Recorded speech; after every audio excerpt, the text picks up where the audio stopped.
Hey, everybody. I pray you guys are having a great day, great morning, great evening, great afternoon. Whew. Whenever this video find you, I pray all is well. Don't look like Weezy from the Jefferson. Anyway, child, let me tell you, just imagine you trying to play slap boxing with God. Just imagine you trying to tell God, I'm about it. Who are you? Well, child, that's what King Pharaoh did, right? So, in the book of Exodus, go read the book of Exodus. Pharaoh was this big and bad king. And so, he had it going on. And so he seen where the Hebrews, God's children, was like a massive amount of people. Like it was huge. And he was like, man, there's a lot of people, people over there. He said, I'm gonna go over there, go get them and bring them on over here on our side, because if my enemies come up against me and they go and get them, we ain't gonna be able to defeat them. So they went and got the children of Israel, and then had them in slavery, right? And so God heard the cries of his people, right? And God said, wait a minute, let me go check on my people. Let me go, save them. And so God sent Moses back. And he sent Moses to, tell Pharaoh, let my people go so they can come and worship me. Just imagine that your sin trying to hold you down, keeping you from freely worshiping God. You know what I'm saying? In your mind, you're doing something wrong and this and that, and it got you captive. You in a relationship you ain't got no business in, and it's holding you hostage from worshiping. Because you do know when we sin make us shame where we can't lift our hands to God. So imagine that, this how well with the children of Israel being in slavery. They was captured, right? So and so God wanted his people to come and worship him. So he told Moses, go and tell, Pharaoh, let my people go. And so, of course, God did 10 plagues. But I ain't going to go through all the plagues. But I'm going to go to this part right here. And so God said, I'm going to harden the heart of Pharaoh. He was letting Moses know that when you go up against Pharaoh, it's not going to be easy. He said, because I'm going to harden up his heart. And quite naturally, people might think, because one time I thought about this, so God gave me revelation the other day. When people say, well, God, why would God harden Pharaoh's heart? It's not that God went in and made it hard on purpose. It's that the acts that God was doing to him, it frustrated Pharaoh. It made him mad. It made him angry. You could be mad at somebody and you trying your best, like, not to get mad, but they keep on irritating you, just like a bully. Thank you, Holy Ghost. Imagine a bully, picking on you, and you you get mad to that bully to leave you alone. And so that bully just keep on. And all of a sudden you become, and you ready to go into that bully and knock him down. Well, that's what Pharaoh tried to do. Every time God did a plague to Pharaoh, Pharaoh was like, all right, cool. Go and worship your God, because hey, I ain't got time for this. And then he thought about it. Wait a minute, hold up. I'm King Pharaoh. Wait a minute, I got this going on. Who y'all got? Y'all God ain't nobody. And that made him hard. He went up against God like, plague number 3, number 4. By that time, he all buffed out, and his heart is hard because he ready to box. But when God took his son, Pharaoh's son, but he had to soften down and say, y'all gone. Get away from here. Y'all gotta go. Y'all God is doing too much to me, so I can't handle him. Y'all get on up out of here.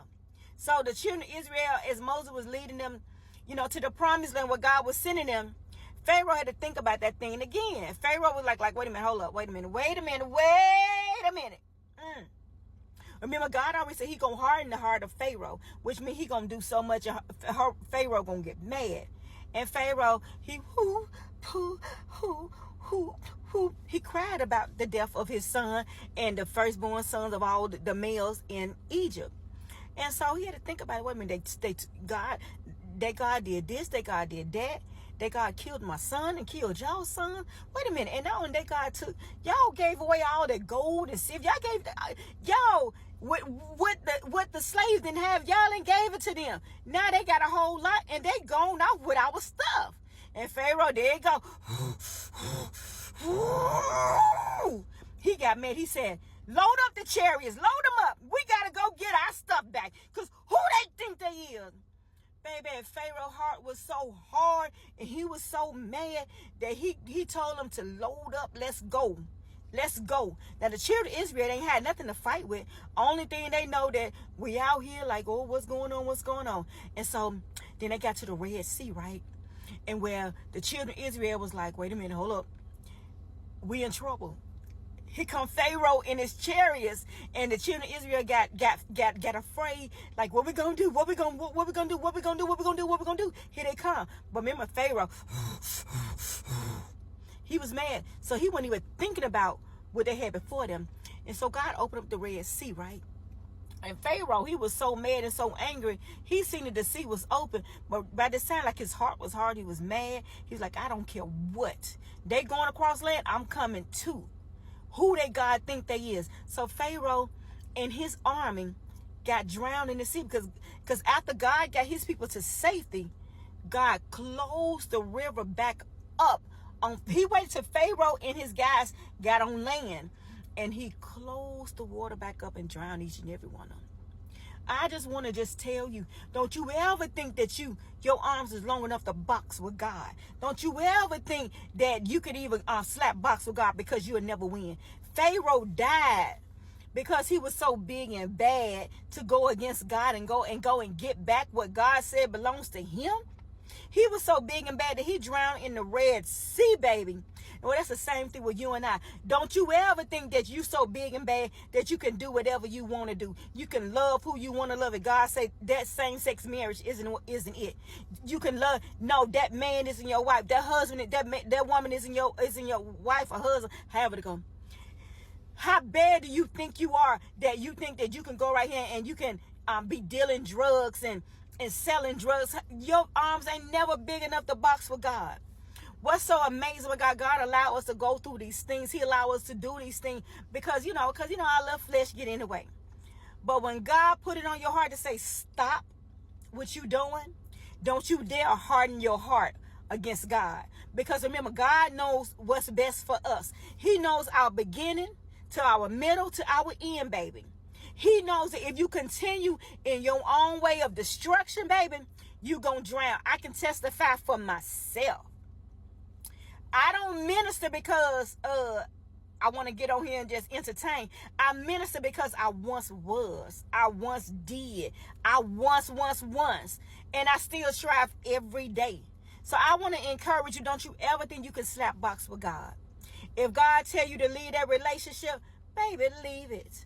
If God tell you to leave that job, leave that job. If God tell you to stop lying, shut your mouth up and quit lying. If God tell you these things because he warned us, because he loves us. God knows our beginning to our end. He loves us so much. So let me tell you, God, right now, God is conditioning our hearts. Our hearts better get ready, because the mark of the beast is coming upon us. It's going to come where you're going to have to choose God, or you're going to choose doing the devil. You're going to have to deny Christ, or you're going to keep your job. In order to keep your job, and say, well, if you don't take the mark of the beast, you won't be able to keep your job. And you say, well, God knows my heart, so I'm going to take the mark of the beast. Well, God knows my heart. Baby, it don't work like that. You take the mark of the beast, God looking at what you took.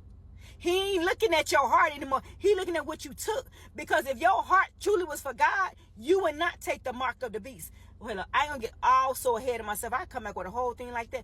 But what I'm saying right now, God is conditioning our hearts to get us ready to be able to choose. That time is going to come when you're going to have to choose God or your way. Our way don't mean nothing.